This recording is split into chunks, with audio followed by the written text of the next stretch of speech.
வணக்கம். நம்ம உகரம் தமிழ் வகுப்புல மீள்பார்வை 2க்கு வந்திருக்கோம். இதுல உள்ள எக்ஸசைஸ்லாம் ஆன்ட்டி எக்ஸ்பிளைன் பண்றேன். அதுபடி நீங்க செஞ்சு அனுப்புங்க. ஃபர்ஸ்ட் கோடிட்ட இடம், சரிங்களா? இது பாடத்துல இருந்து எடுக்கப்பட்ட கோடிட்ட இடங்கள் தான். இதுக்கான ஆப்ஷன்ஸ் இருக்கு. எந்த இடத்துல எது சரியா வரும்ன்றத நீங்க பொருத்தி கலர் பெண்ணால அண்டர்லைன் பண்ணி அனுப்புங்க. இதுவும் அதே மாதிரி தான், கோடிட்ட இடம் தான், பாடத்துல இருந்து எடுக்கப்பட்டது. ஆப்ஷன்ஸ் இருக்கு. அடுத்தது ஒரு சொல் பல பொருள், சரிங்களா? இப்போ ஒரு சென்டென்ஸ் இருக்கு. அதுல ஒவ்வொரு சென்டென்ஸ்லயும் பாத்தீங்கன்னா ஒவ்வொரு தொடர்லயும் 2 fill in the blanks கொடுத்திருக்காங்க இல்லையா? 2 blanks கொடுத்திருக்காங்க. கோடிட்ட இடம் 2 கொடுத்திருக்காங்க. நீங்க எந்த இடத்துல இப்ப இதுல ஆப்ஷன்ஸ் கொடுத்திருக்காங்க. ஒரே வார்த்தை தான், சரிங்களா? அதுக்கு பல பொருள் இருக்கும். அப்ப ஃபர்ஸ்ட் fill in the blanksல என்ன பொருள் பட அது வரும், செகண்ட் fill in the blanksல எந்த பொருள் பட உள்ள வார்த்தை வரும்ன்றத கரெக்டா ஃபில்அப் பண்ணி அனுப்புங்க. அடுத்தது மேட்ச் த ஃபாலோயிங், சரிங்களா? இடது பக்கம் உங்களுக்கு ஆப்ஷன்ஸ் இது தமிழ்ல இருக்கு, வலது பக்கம் இங்கிலீஷ்ல இருக்கு. சரியான மீனிங் அதுக்கு நேரா எழுதி அனுப்புங்க.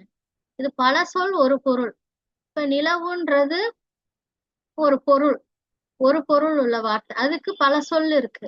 இந்த வலது பக்கத்துல உள்ளதுல எது இந்த நிலவுன்ற வார்த்தைக்கு பல சொல் உள்ள வார்த்தைகள் அப்படின்றத அதுக்கு நேரா எழுதி அனுப்புங்க, சரிங்களா? அடுத்தது மரபு தொடர்கள். மரபு தொடர்கள் இடது பக்கம் கொடுத்திருக்காங்க. அதுக்கான மீனிங் வலது பக்கம் இடம் மாறி இருக்கு.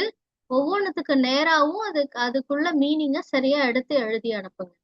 அடுத்தது இங்க ஒரே ப்ரொனன்சியேஷன்ல உள்ள 7வது கொஸ்டின்ல பாத்தீங்கன்னா ஒரே ப்ரொனன்சியேஷன்ல உள்ள 2 வார்த்தைகள் இருக்கும், சரிங்களா? எந்த வார்த்தை இந்த இடத்துல கரெக்டா பொருந்தி வரும்ன்றத ஃபில்அப் பண்ணி அனுப்புங்க. அடுத்தது பொருந்தாத ஓசை உடைய சொல். இதுல எந்த வார்த்தை இப்போ ஆனா அப்படின்றதுல பல சொற்கள் கொடுத்திருக்காங்க இல்லையா? இதுல எந்த ஓசை உடைய வார்த்தை இதுக்கு ஒண்ணுத்துக்கு ஒண்ணு பொருந்தாது அப்படின்றத கரெக்டா பார்த்து நீங்க அத என்ன பண்ணணும், ரவுண்ட் பண்ணி அனுப்பணும். ஃபுல்லா எழுதிடுங்க. எழுதி எது பொருந்தாதோ அதை ரவுண்ட் பண்ணி அனுப்புங்க, சரிங்களா? அதாவது பொருந்தாத ஓசை உடைய சொல். இதுல எது பொருந்தாத ஓசை, சவுண்ட், சரிங்களா? அதை தான் நீங்க ரவுண்ட் பண்ணணும், சவுண்ட். அது உங்களுக்கு பார்த்தாலே தெரியும் அந்த எழுத்து. அடுத்தது சரியான விடை, சூஸ் த கரெக்ட் ஆன்சர்.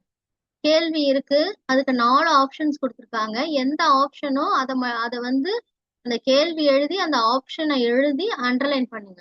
4 ஆப்ஷனும் நீங்க எழுதணும்னு அவசியம் இல்லை. சரியான ஆப்ஷன் மட்டும் எழுதி அண்டர்லைன் பண்ணா போதும். கேள்வி எழுதி ஒவ்வொரு இதுக்குமே என்ன நம்பர் கொடுத்துருக்கணும் அந்த நம்பர் எழுதி அந்த ஹெட்டிங்கை கரெக்டா போட்டு அதுக்கப்புறம் கீழே உங்க பயிற்சியை பண்ணி அனுப்புங்க, சரிங்களா? அடுத்தது சரியா தவறா, ட்ரூ ஆர் ஃபால்ஸ். இப்போ இங்க ஒரு சென்டென்ஸ் கொடுத்துருக்காங்க, ஒரு தொடர். அது சரியான தொடரா இல்லையா அப்படின்றத சரினா அதுக்கு நேரா சரி, சரிங்களா? அந்த சென்டென்ஸ் எழுதிதான் எழுதணும். தவறுனா தவறுன்னு எழுதணும். உங்க பாடப்பகுதியில உள்ளதுதான், நீங்க எல்லாமே பார்க்காம தான் எழுதி அனுப்பணும். இதுவும் என்னது, fill in the blanks தான், ஆப்ஷன்ஸ் இருக்கு, சரிங்களா? இதுல பாத்தீங்கன்னா ஒரே சவுண்டு, அந்த சவுண்டு பாத்தீங்கன்னா சின்ன சின்ன டிஃபரன்ஸ் தான் இருக்கும். எந்த வார்த்தை இதுக்கு கரெக்டா பொருந்தி வரும்ன்றத ஃபில்அப் பண்ணி அனுப்புங்க. அவ்வளவுதான் செல்லக்குட்டி, சூப்பரா பண்ணி அனுப்புங்க. Thank you so much. சந்தேகம் இருந்தா கேளுங்க.